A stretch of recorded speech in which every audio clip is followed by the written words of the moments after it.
चलिए, तो आज अब हम देखने वाले हैं कक्षा 10वीं का पेपर। तो उसमें देखते हैं कि हमारे जो अति लघुत्तरीय प्रश्न है वो किस तरह के आए हैं, तो उनका कुछ उत्तर भी हम इसमें हल करने का प्रयास करेंगे। और ये कक्षा 10वीं का जो पेपर आया है, ये हमारा आया है, हमारे पास में जो है वो 20 सेट है। पेपर सभी समान है, लेकिन प्रश्नों की संख्या इसमें ऊपर नीचे हो सकती है। 75 मार्क्स का पेपर है।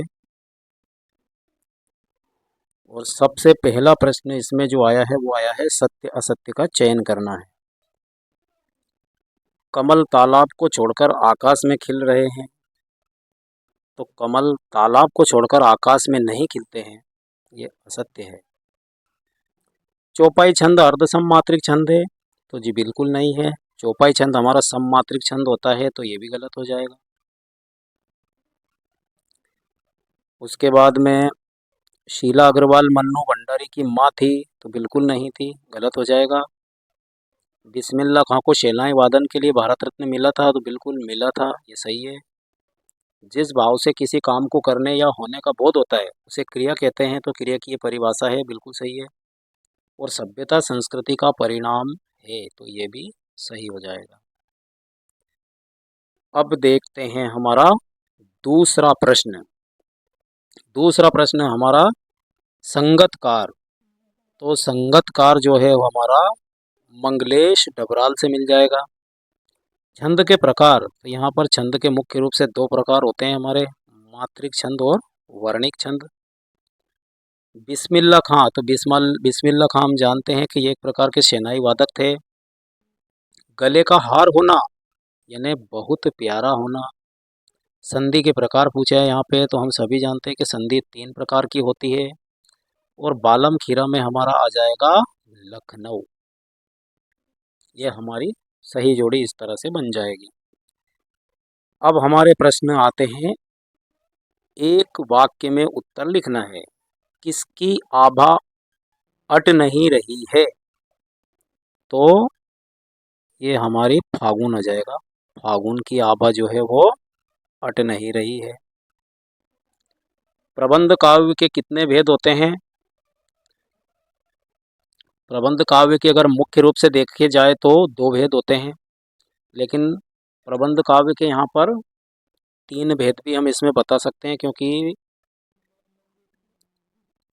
प्रबंध काव्य जो है वो 2 प्रकार का जो मुख्य भेद होते हैं, उसमें हमारे खंड काव्य और महाकाव्य, महाकाव्य और खंड काव्य आ जाएंगे।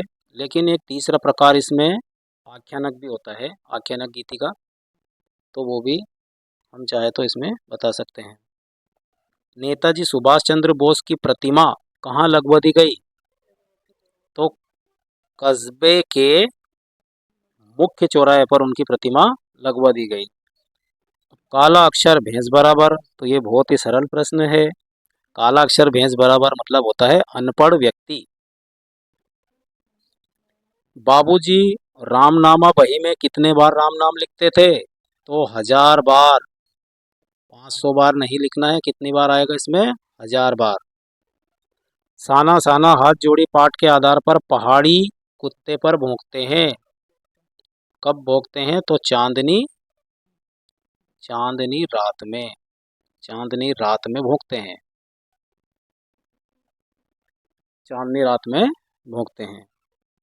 फिर हमारे प्रश्न आए हैं सही विकल्प। चौथा प्रश्न जो है, तो सही विकल्प देखते हैं किसमें कौन सा आएगा। वात्सल्य के श्रेष्ठ कवि कौन माने जाते हैं? तो वात्सल्य के श्रेष्ठ कवि हम सभी जानते हैं, सूरदास माने जाते हैं। हवा की थिरकन का सिमटा हुआ संकोच माना है, तो फसल को माना है। वीर रस का स्थायी भाव पूछा है, तो वीर रस का स्थायी भाव हम जानते हैं उत्साह होता है।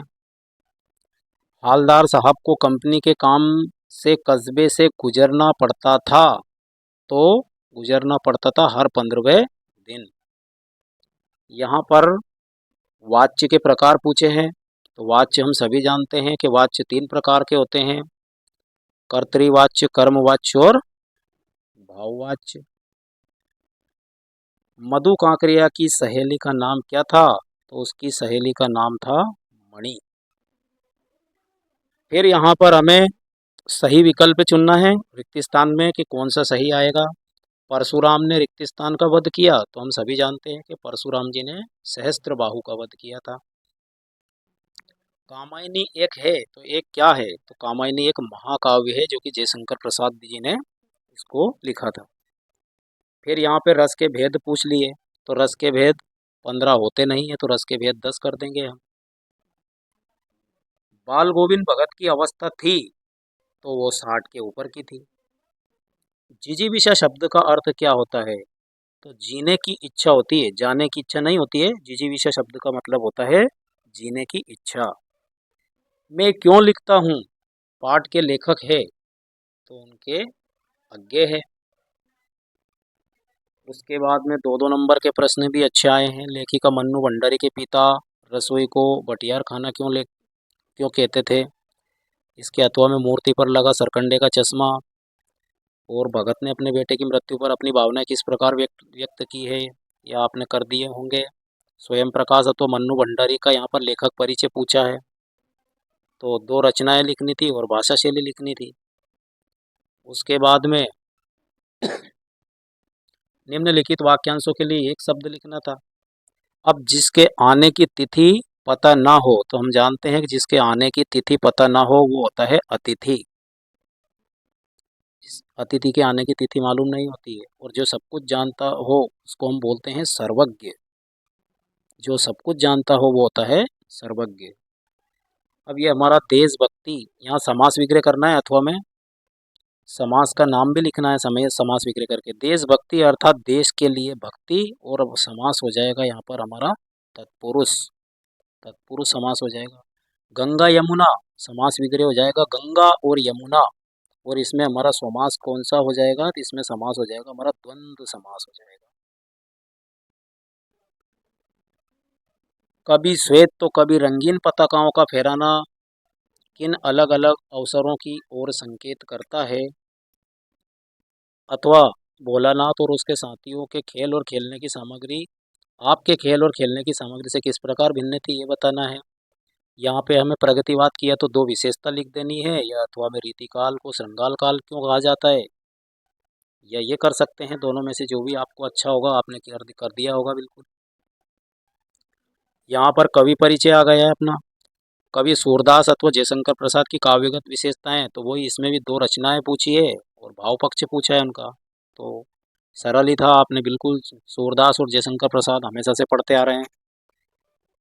गोपियों ने उद्धव से योग की शिक्षा कैसे लोगों को देने की बात कही है, तो ये आपने कर दिया होगा। या फिर फसल उपजाने के लिए आवश्यक तत्व कौन कौन से हैं। फिर हमारा 14वां प्रश्न, राम लक्ष्मण परशुराम संवाद पाठ के आधार पर राम के स्वभाव की 2 विशेषताएं आप सबने पढ़ी होगी। और संगतकार किन किन रूपों में मुख्य गायक गायिकाओं की मदद करते थे। फिर 15वां प्रश्न पूछा है कि खंड काव्य किसे कहते हैं। यहाँ पर महाकाव्य नहीं पूछा है, खंड काव्य पूछा है कि खंड काव्य किसे कहते हैं। या तो ये कर दीजिए, या अथवा में अतिशयोक्ति अलंकार भी सरल ही था हमारा। जहाँ काव्य में किसी बात का बड़ा चढ़ा कर वर्णन किया जाए वहाँ पर हमारा अतिशयोक्ति अलंकार हो जाएगा, तो ये भी सरल ही है। 16वें प्रश्न में या तो हम हास्य रस की परिभाषा लिख सकते हैं उदाहरण सहित, या फिर दोहा छंद की परिभाषा लिख देंगे हम।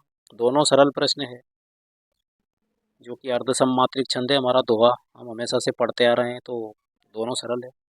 आत्मकथा या जीवनी में अंतर, या फिर कहानी या उपन्यास में अंतर। यहाँ पर 18वें प्रश्न में आपको गद्यांश दिया है। निम्नलिखित गद्यांशों के संदर्भ प्रसंग सहित आपको इसमें उनकी व्याख्या करनी है, तो दोनों में से कोई एक आपने कर दिया होगा।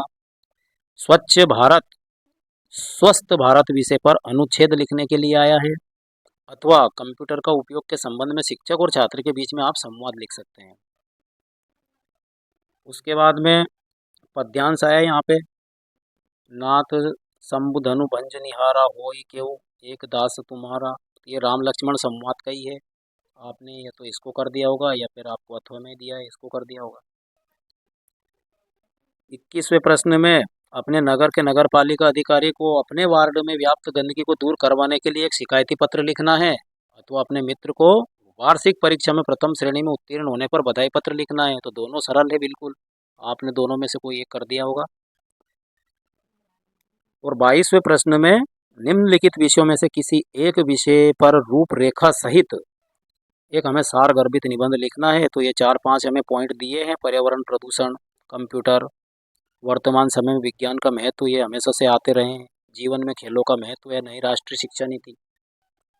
इनमें से किसी एक विषय पर आपे करना है और उसके बाद में एक अपठित गद्यांश है लास्ट में 23वें प्रश्न में। तो अपठित गद्यांश भी है और अथवा में पद्य भी है। जो भी आपको इसमें समझ में अच्छे से आया होगा वो आपने इसमें कर दिया होगा। तो ये भी बिल्कुल सरल ही है, इसमें कुछ नहीं करना है ज़्यादा, इसका इसी में से बन जाएंगे उत्तर। तो काफ़ी अच्छा पेपर रहा आज का। आपका पेपर काफ़ी अच्छा गया होगा बिल्कुल, ऐसी हम उम्मीद भी करते हैं। तो चलो ये मिलते हैं अगले वीडियो में।